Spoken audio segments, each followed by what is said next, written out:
अनुराधा जी और वो गुजरे हुए दिन जब मैं यहाँ शुरू की सियासत में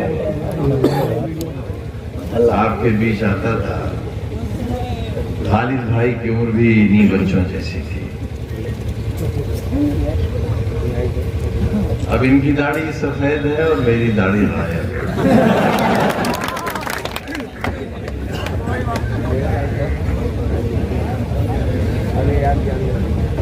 आपके बीच पाया भी बहुत है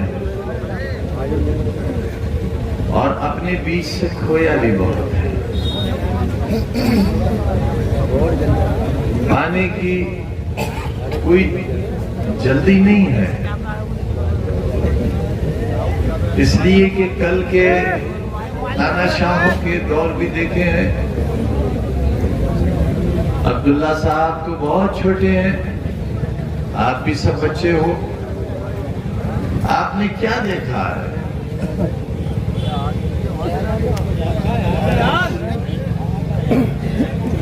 हमारे ही वतन हिंदुस्तान में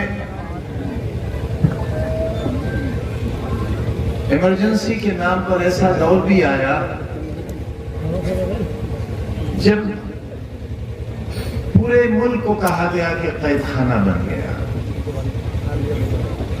मैं बहुत छोटा था उस अलीगढ़ मुस्लिम यूनिवर्सिटी में पढ़ता था, वकालत की सबसे बड़ी डिग्री कर रहा था। यूनियन के लोग पकड़े गए, मैं भी पकड़ा गया क्योंकि वो सब यूनियन का सेक्रेटरी था और वही सबसे बड़ा ओहदेदार होता था। मुझे अलीगढ़ की एक ऐसी कोठरी में रखा, जेल की, जहां कभी एक बहुत नामवर डाकू होता था, उसका नाम था सुंदर डाकू। हमारे साथ आज जो कुछ हुआ है ये कोई अजूबा नहीं है, ये कोई ऐसा नहीं है जिसके लिए हम तैयार नहीं थे, या हमारा हड्डी गोश्त उन हथकड़ियों के लिए आमादा नहीं था। यहां की कोठरी और वहां की कोठरी में बस इतना फर्क था कि वो जमीन के अंदर थी और ये जमीन के ऊपर थी। और जब सूरज अपने उरूज पर होता था तब ये मालूम होता था कि अब दुनिया में दिन निकला है। इससे भी छोटी कोठरी थी जिसका जिक्र किया अब्दुल्ला खान ने, और उसी में पेशाब पाखाने के लिए कुंडेली थी जिसके अंदर राख थी। उसी में पेशाब कीजिए, उसी में पाखाना कीजिए, वहीं खाइए और सो जाइए। जब जालिम जुल्म करता है तो उसकी कोई हद नहीं होती, और जब तक खाई में गिरता है तो उसे इस बात का ख्याल नहीं रहता कि खाई की गहराई कितनी है। लेकिन देखना यह है कि उस जुल्म को बर्दाश्त करने वालों के अंदर अपनी ताकत कितनी है, बर्दाश्त। और अगर वो बर्दाश्त की कसौटी पर पहली बार पूरे उतर गए तो फिर जिंदगी की आखिरी सांस तक उनके लिए कोई ऐसी कसौटी नहीं बनेगी जिस पर उनके सर को झुकाया जा सके। और हम आज उसी तरह के सर के साथ आपके सामने खड़े हुए हैं, क्योंकि हमने कल भी हम सच्चाई और हक के रास्ते पर थे, आज भी हम के रास्ते पर। मिसेस इंदिरा गांधी का जमाना हवाएं रुक जाए जिसके नाम से, जिसने एक मुल्क के दो टुकड़े करा दिए हुए, जिन्हें दुर्गा मां का खिताब मिला, इमरजेंसी की गलती ने उनके नाम को मिटा कर दिया। ऐसी आंधी चली कि कांग्रेस का नाम और निशान नहीं रहा। हम जैसे लोग इख्तिदार में आए, सरकारें बनी। एक और भी हादसा हुआ इस मुल्क में बड़ा दर्दनाक, मिसेस इंदिरा गांधी की हत्या हुई। बहुत बुरा, इंतहाई बुरा। किसी कानून के मुल्क में किसी की जान कानून के फैसले के बगैर ली जाना, चाहे वो इंदिरा गांधी हो या कोई अदना सा इंसान हो, वो कल भी गलत था। लेकिन नतीजा क्या हुआ? मिसेस इंदिरा गांधी की हत्या एक औरत, एक वजीर आजम, एक मां, एक बेटी की हत्या नहीं थी, एक बीवी की हत्या नहीं थी, बल्कि हिंदुस्तान के निजाम जमहूरी का कत्ल था। तो लोगों ने इसे पसंद किया और फिर एक ऐसा इंसानी सैलाब आया कि आज तक हिंदुस्तान की पार्लियामेंट में कांग्रेस के या किसी भी जमात के इतने एमपी जीत कर नहीं आए जितने एमपी कांग्रेस के आए, और राजीव गांधी हिंदुस्तान के वज़ीर आज़म। कि मिसेस इंदिरा गांधी जिन्होंने इमरजेंसी लगाई है, उनका बेटा कभी इस मुल्क का प्रधानमंत्री बनेगा, लेकिन हुआ। गलतियां करने वाले ये भूल जाते हैं कि इसके नतीजे क्या होते हैं। जब शाह कमीशन बनाया गया, नया नया टेलीविजन चला था, मिसेस इंदिरा गांधी सफेद साड़ी पहनकर शाह कमीशन के बाहर बरामदे में एक बेंच पर जाकर बैठती थी और पूरे हिंदुस्तान की आंखों में आंसू थे। वही इंदिरा गांधी जिन्होंने इमरजेंसी लगाई थी शाह कमीशन की कार्रवाई में, उनको एक नई जिंदगी देनी थी। क्यों? इसलिए कि हिंदुस्तान के रहने वाले लोग बगैर मजहब, बगैर जात के मजलूम को मजलूम मानते हैं और जालिम को जालिम मानते हैं और जालिम को उसकी की सजा देते हैं। यही है। अगर कोई भूल जाए इस इतिहास को तो ये गलती उसकी है, लेकिन हमारे जैसे लोग जब तक जिंदा रहेंगे उन्हें उस भूले हुए इतिहास की याद दिलाते रहेंगे। आज भी जो कुछ हो रहा है वो किसी से छुपा हुआ नहीं है। कौन पूरे हिंदुस्तान में ये कह सकता है कि हमारे दामन पर कोई दाग नहीं? गली में रहते हैं, पूरी दुनिया में 2 बैंक अकाउंट है सिर्फ, एक पार्लियामेंट की तनख्वाह का जहां की मेंबरशिप खत्म हो गई और दूसरा उत्तर प्रदेश की विधानसभा का लखनऊ का बैंक अकाउंट। इसके अलावा पूरी दुनिया में अगर हमारा कुछ है तो जाओ भाजपा वालों सब तुम्हारे नाम कर दिया।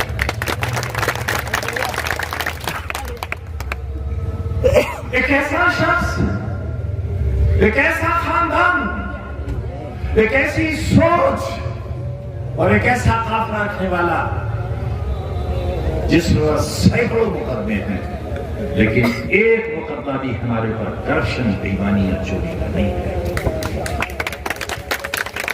इंसानों को लड़ाने का नहीं है, इंसान और इंसान के बीच तफरीक करने का नहीं है, हिंदू और मुसलमान का नहीं है।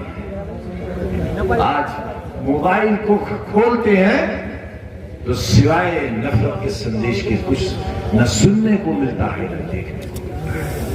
ये तरक्की का कैसा इस्तेमाल है? ये कैसी तरक्की है जो इंसानों को इंसानी हक देने के बजाय इंसानों से उनकी जिंदगी छीन रही है, उनका वकार छीन रही है, उनके आपस का भाईचारा छीन रही है, मोहब्बत छीन रही है। ये बस्ती मुसलमानों की है और यहां पर कौन बैठी है? एक मां और उसकी बेटी। इनकी एक एक सांस इंसानियत की अमानत है। अगर इन पर कोई याद उठाता है तो दुनिया का सबसे नीच व्यक्ति होगा और उसे जीने का कोई हक नहीं होगा। इसी तरह हिंदुस्तान के हर मजलूम के लिए ये उसूल वाजिब है और इसी उसूल से हिंदुस्तान के लोगों ने 7 समंदर पार के फिरंगियों को भगाया भी। कभी नहीं जाता अंग्रेज।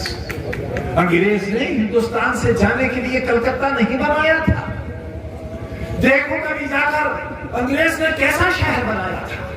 उसने गोवा हिंदुस्तान से जाने के लिए नहीं सजाया था। उसने दिल्ली का कैनाट प्लेस जाने के लिए नहीं बनाया था। उसने लखनऊ का हजरतगंज हिंदुस्तान से जाने के लिए नहीं बनाया था। राष्ट्रपति भवन हिंदुस्तान से जाने के लिए नहीं बनाया था। किसने बताया उन्हें? एक लाठी वाले ने। एक उसने जिसके जिस्म पर सिर्फ इतनी कपड़े की धज्जी थी जिससे उसके जिस्म का जरूरी हिस्सा ढका जा सकता हो। वो जाड़ा हो, गर्मी हो या बरसात, उसे पूरे हिंदुस्तान ने बाबाए कौम कहा, राष्ट्रपिता कहा। वो किसी की मां के शौहर नहीं थे, लेकिन हिंदुस्तान के हर बच्चे की बात थी, इसलिए कि उन्होंने गुलामी से आजादी दिलाई थी। दे दी हमें आजादी बिना ढाल बिना ढाल, कोई जंग नहीं हुई। एक चौकी जला दी गई तो बापू ने डांडी मार्च खारिज कर दिया। उन्होंने कहा कि एक ऐसा हिंदुस्तान जो किसी के खून के धब्बों पर आजाद हो, मुझे ऐसा आजाद हिंदुस्तान नहीं चाहिए। आज क्या हुआ? आजाद किए हुए हिंदुस्तान पर बापू के खून की छींटे, बापू की हत्या, और मरते वक्त कौन सा शब्द निकला बापू के नाम से? ये राम। और आज राम के नाम पर एक बापू की हत्या और दूसरी सरंगापटन में अंग्रेजों के हाथों से सुल्तान टीपू का कत्ल। मालूम है नौजवानों, सुल्तान टीपू के हाथ से जो अंगूठी उतारी गई, जो आज भी बर्तानिया के म्यूजियम में है। और ये बताओ उन लोगों को जो नफरत का संदेश देते हैं, पैगाम देते हैं, इंसान को इंसान से लड़ाते हैं, धर्म को धर्म को से और जात को जात से लड़ाते हैं, कि बर्तानिया के म्यूजियम में सुल्तान टीपू की जो अंगूठी कत्ल करके उतारी गई थी, उस अंगूठी पर राम लिखा हुआ है। राम।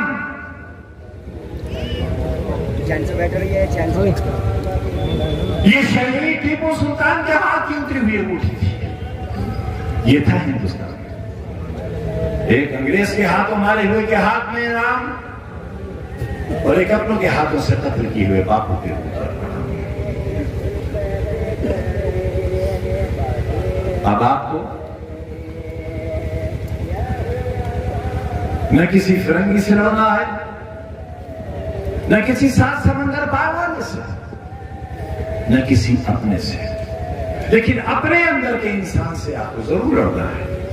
जो आपके अंदर एक धोखे वाला इंसान, एक झूठा और फरेबी इंसान बैठा हुआ है, उससे लड़ना है।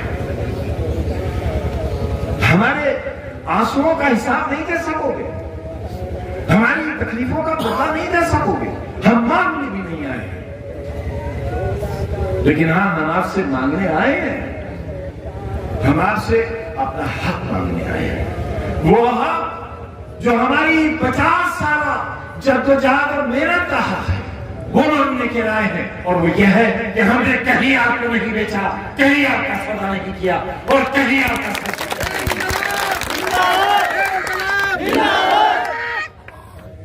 कितनी दौलत होती मेरे पास, सोचा है कभी?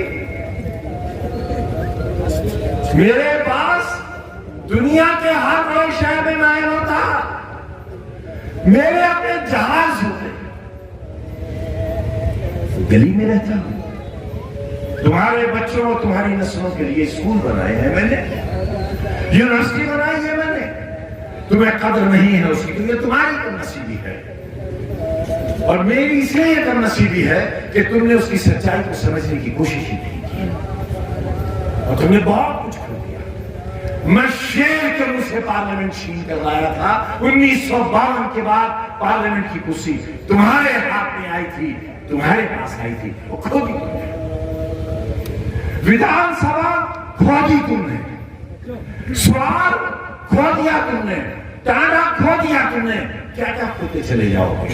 एक वक्त वो आएगा जब तुमसे तुम्हारा वजूद छीन लिया जाएगा, और तुम्हें तुम्हारे पहचानने के लिए कोई शख्स पूरे हिंदुस्तान की जमीन पर खड़ा हुआ नहीं। इसलिए जरूरी है कि अपनी आंखें खोलो और वक्त से डटकर लो, एक औलादी दीवार बन जाओ और सच का साथ दो, दिखाओ नफरत के परचम फैलाने वालों को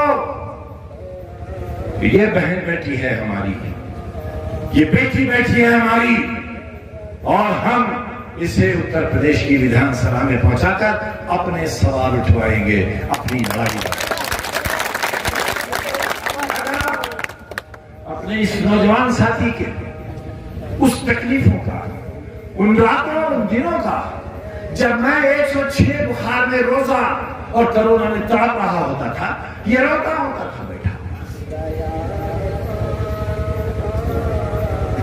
हम कितनी जंगें लड़कर आए हैं, मगर जानते हैं कि आसमान की ऊंचाई पर उड़ते हुए हेलीकॉप्टर के एक पर का टुकड़ा टूट के निकल गया। मैं सोचता था अल्लाह, जमीन पर हमारी राख भी नहीं मिलेगी, हमारे लोग दफन क्या करेंगे, मेरी कब्र कहां बनेगी, मेरा जनाजा कहां होगा। मैं जिंदा उतर आया, मैं कोरोना से जिंदा आ गया, मैं तुम्हारे लिए और इंसानियत की हिफाजत के लिए जिंदा लौटा हूं। मैं भी जिंदा रहूंगा, ये भी जिंदा रहेंगे, ये भी जिंदा रहेंगे और इंशाअल्लाह